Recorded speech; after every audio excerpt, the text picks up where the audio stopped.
Siya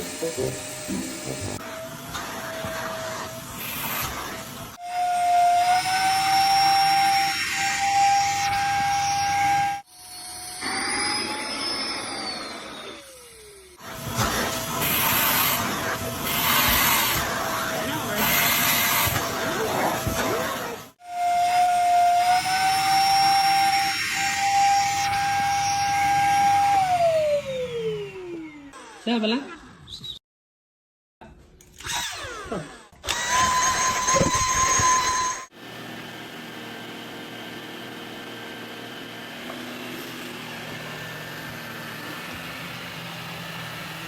Porque al rato va a estar encima de un troque.